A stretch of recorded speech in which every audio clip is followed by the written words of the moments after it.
Hello, আসসালামু আলাইকুম সবাইকে। আমি আফরিন আবার চলে আসলাম একটি ডেইলি ব্লগ নিয়ে। কে কোথায় কেমন আছেন অবশ্যই কমেন্ট করে জানাবেন। আলহামদুলিল্লাহ আমি ভালো আছি। তো আজকে আমি আপনাদের সাথে অনেক মজার একটা রেসিপি শেয়ার করব, সেটা হলো গিয়া ঝাল মাংসের কাবাব। তো আজকে আমি যে কাবাবটা রান্না করব সেটা আমি কোনো নান রুটি বা তন্দুরি রুটি বা পরোটা দিয়ে খাবো না। আজকে যে কাবাবটা আমি রান্না করব সেটা আমি ভাত দিয়ে খাবো। হ্যাঁ, ঠিক শুনেছেন, গরম ভাত দিয়ে। আর এই গরম ভাত দিয়ে এই ঝাল কাবাব খেতে কিন্তু অনেক মজা। তো প্রথমে আমি গরু মাংস নিয়েছি, আর গরু মাংসগুলো আমি ছোটো ছোটো করে কেটে নিচ্ছি। তো ছোটো ছোটো করে কেটে নিয়ে আমি ভালো করে ধুয়ে এখানে আমি একটা বাটিতে মাংসটা নিয়ে নিচ্ছি, আর সাথে আমি পেঁয়াজ নিয়েছি, কিছু কাঁচামরিচ নিয়েছি। তো এখানে আমি এক এক করে মশলাগুলো দিয়ে দিতেছি। হলুদের গুঁড়া, মরিচের গুঁড়া, ধনিয়ার গুঁড়া, জিরার গুঁড়া আর গরম মশলা, সাথে আদা রসুন বাটাও দিয়ে দিছি। আর সাথে দিয়ে দিতেছি সরিষার তেল। সরিষার তেল ছাড়া কিন্তু কাবাবটা আসলে খেতে মজা লাগে না, মানে সরিষার তেলটা দিলে অনেক সুন্দর একটা ঘ্রাণ আসে। আমি যখন এটা মাখাইতেছিলাম তখন কিন্তু অনেক সুন্দর একটা ঘ্রাণ আসতেছিল।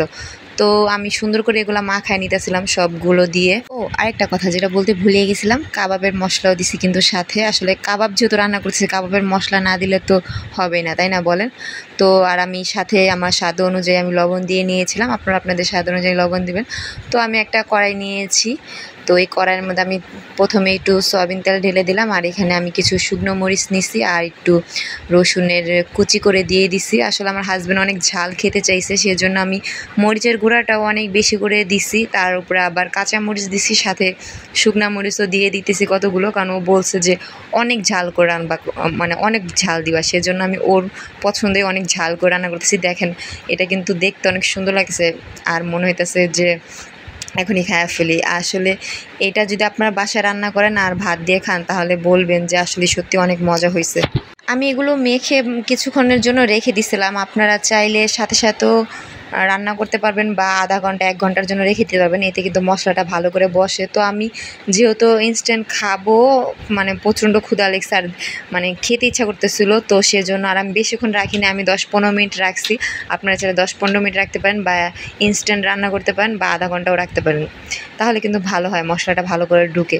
তো যাই হোক, আমি এখন এই তো দেখেন আমি কড়াইতে কিন্তু বসায় দিছি, মাংসটা সুন্দর ভালো করে কষতেছে।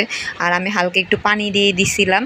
তো আপনারা চাইলে পানি দিতে পারেন, নাও দিতে পারেন, তবে হালকা একটু পানি দিয়ে দিলে ভালো হয়, মশলাগুলো ভালো করে মাংসের ভিতরে কিন্তু ঢুকে যায়। তো আমি যে পেঁয়াজগুলো দিছিলাম আস্তে আস্তে ওগুলো কিন্তু মানে সিদ্ধ হয়ে গেছে, তো গলে যাচ্ছে। আর সাথে এই যে শুকনো মরিচ দিছিলাম, আমার অনেক সুন্দর ঘ্রাণ আসতেছিল। আমি একটু লবণ চেটে দেখতেছিলাম যে ঠিক আছে কিনা, কারণ আমার হাজব্যান্ড কম খায়, আমি বেশি খাই, তো সবসময় আমার একটু এটা নিয়ে একটু এই ডাউট থাকে। তো যাই হোক, এই তো দেখেন আপনার সাথে কথা বলতে বলতে আমার কিন্তু কাবাবটা রেডি হয়ে গেছে। এই তো ছিল আমার কাবাব রেসিপি। কেমন লাগছে সবাই কমেন্ট করে অবশ্যই জানাবেন। আল্লাহ হাফেজ।